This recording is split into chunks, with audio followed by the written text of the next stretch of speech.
જય શ્રી કૃષ્ણ. સર્વ વૈષ્ણવોને મારા ભગવત સ્મરણ. શ્રી ગોવર્ધનનાથ કી જય. પુષ્ટિ સત્સંગ ચેનલમાં સર્વ વૈષ્ણવજનોનું હાર્દિક સ્વાગત છે.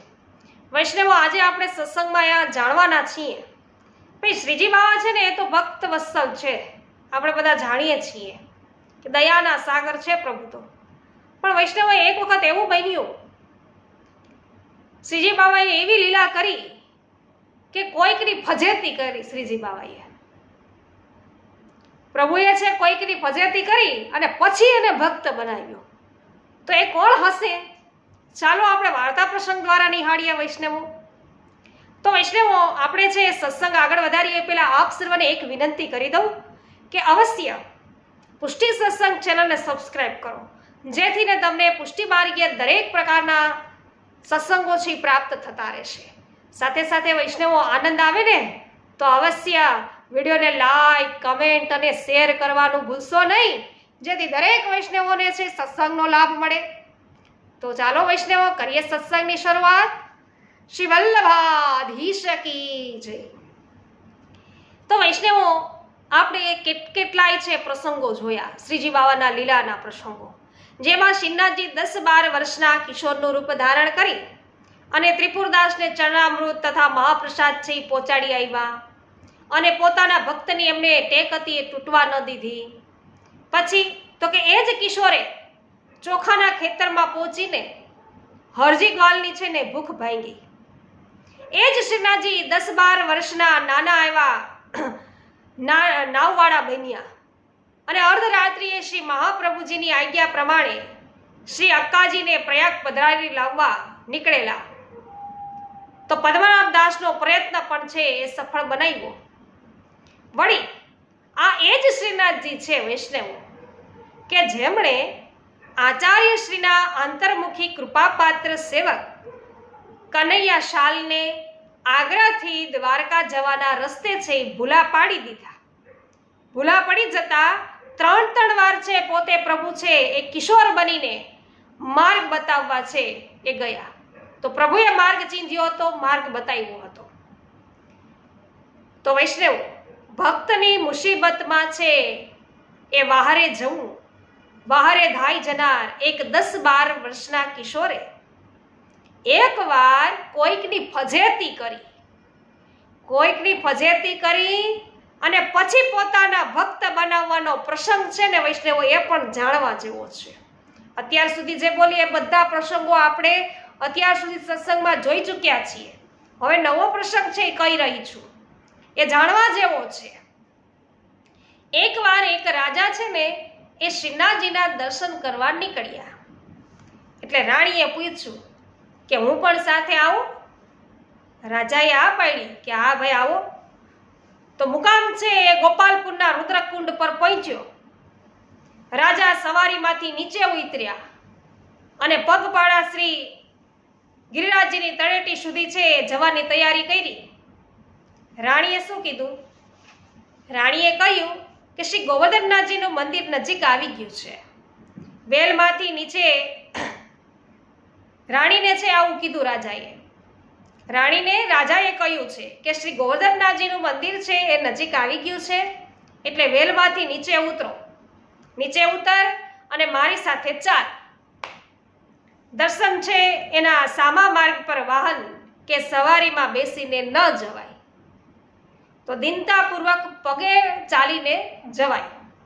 એટલે રાણી બોલી કે આ તો ગામના પાદરે તમે મને ઉતારી રહ્યા લાગો છો. ઊભે રસ્તે આટલી ભીડમાંથી હું દર્શન કરવા કઈ રીતે આવું? હું પડદામાં રહેનારી રાણી, 100 ગામ લોકોના દેખતા કાંઈ મંદિરમાં બધાની વચ્ચે ઊભી રહીને કાંઈ કઈ રીતે દર્શન કરું? જો આ તો એક વ્રજ છે અને શ્રી ગોવર્ધનનાથજી વ્રજના ઠાકોર છે, તો એમની સામે કોઈનોય પડદો ન ચાલે. મારું તું માય અને બધા દર્શનાર્થીઓની જેમ જ તું પણ એક સામાન્ય દર્શનાર્થી બનીને મારી સાથે ચાલ. કે મારે આ રીતે દર્શન કરવા નથી આવવું, તમારે જવું હોય તો જાઓ. રાજઘરાનાના જનાના ખાનામાં કેવી રીતે રહેવું એ મારા પિયરથી સારી રીતે હું શીખીને આવી છું કે દર્શન કરવા માટે મારી સાથે આવવાનું મન તો તે જ કર્યું હતું. તે તો મને પૂછ્યું હતું. રાજા કે હવે સાવ કિનારે આવીને નાવ ડૂબાડી તે દીધી. અધિકાર હોય તો જ વ્રજના ઠાકોરના કે દર્શન થાય. અધિકાર વગર થાય વાલા વૈષ્ણવો ઠાકોરજીના દર્શન? તો તમને અધિકાર હોય કે તો તમે દર્શન કરી આવો. હું કે જનાનાની મર્યાદા છે ને એ નહીં ઉલ્લંઘું. રાણી જીતે ચડી. રાજા નિરાશ થઈને એકલો દર્શન કરવા આવ્યો. દર્શન કરીને તો બહુ જ પ્રસન્ન થયા. પાછા મુકામ પર આવીને રાણીને ઘણી સમજાવી. રાણી એકની બે ન થઈ, ઉલટાની હઠ વધારી બેઠી.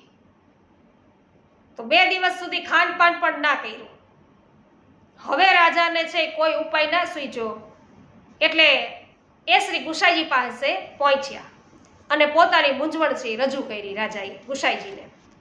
શ્રી ગુસાઈજીએ રાજાને સામે બેસાડ્યો અને પોતે નિજ મંદિરમાં પધાર્યા.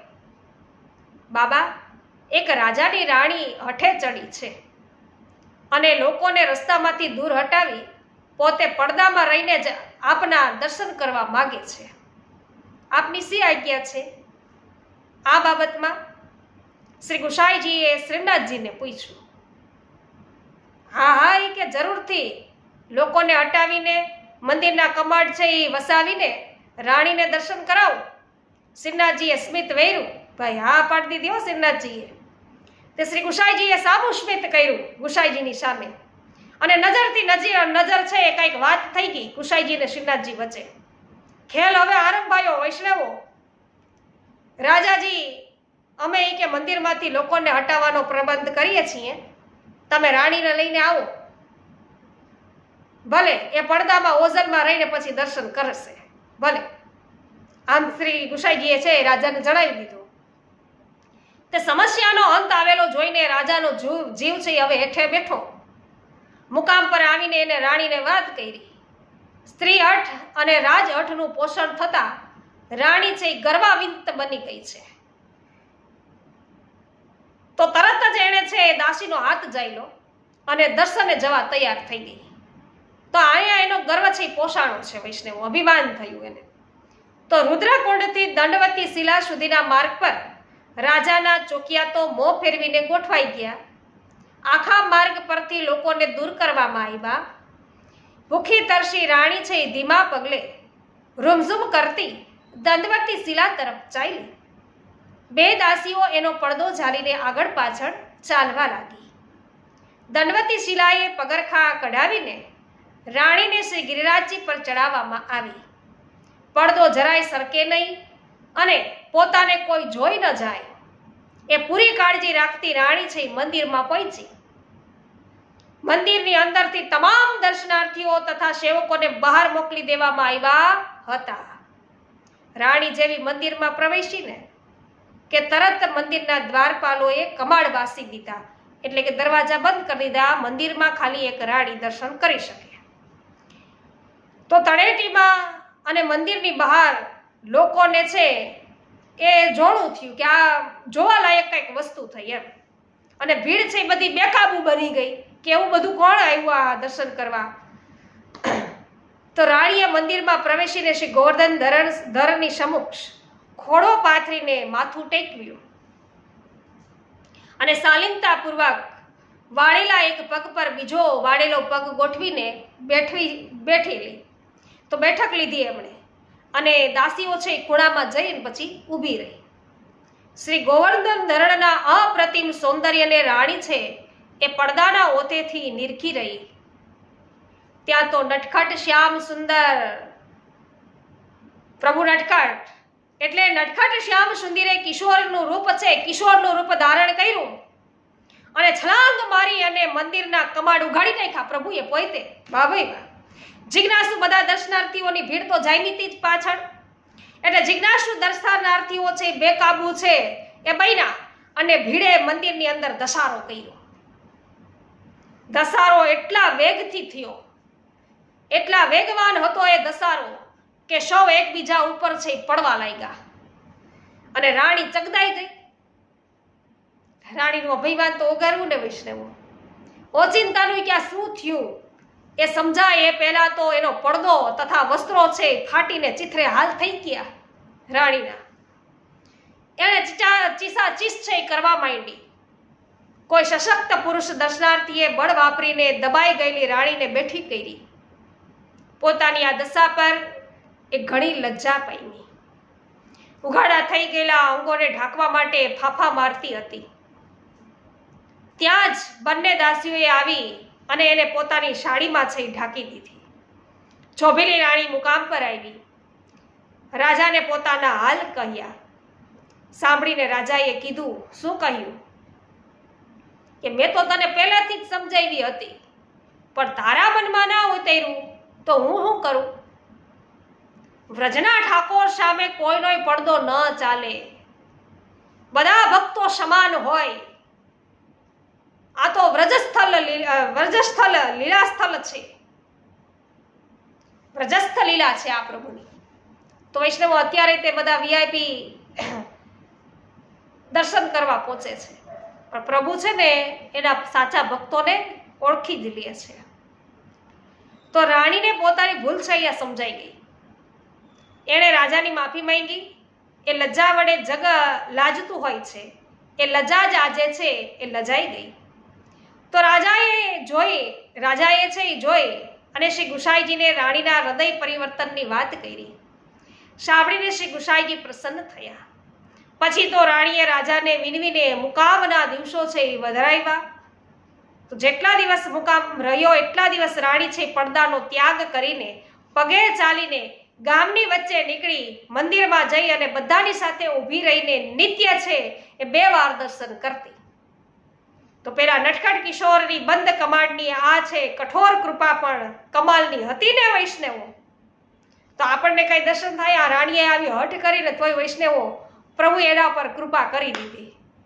આમ કિશોરનું રૂપ ધારણ કર્યું પ્રભુએ, છલાંગ મારી, કમાડ ઉગાડી. આવું આખું દ્રશ્ય છે એ રાણીને જોવા મળ્યું અને એનું હૃદય પરિવર્તન થયું વૈષ્ણવો. તો વૈષ્ણવો આવી કૃપા છે એ જ્યારે કોઈ પણ જીવનું વરણ જ્યારે પ્રભુને કરવું હોય ને ત્યારે પ્રભુ એને કેને પ્રકાર નટખટ બનીને પણ અવશ્ય કરે જ છે. કોઈ પણ લીલા છે એ રચી અને પ્રભુ છે એ ભક્તને પોતાના તરફ ખેંચે છે. તો વૈષ્ણવો આજનો આ વાર્તા પ્રસંગ તમને આનંદમય લાગ્યો હોય, આનંદ આવ્યો હોય તો અવશ્ય વિડીયોને લાઈક, કમેન્ટ અને શેર કરવાનું ભૂલશો નહીં, જેથી બધા જ વૈષ્ણવો લાભાન્વિત થાય.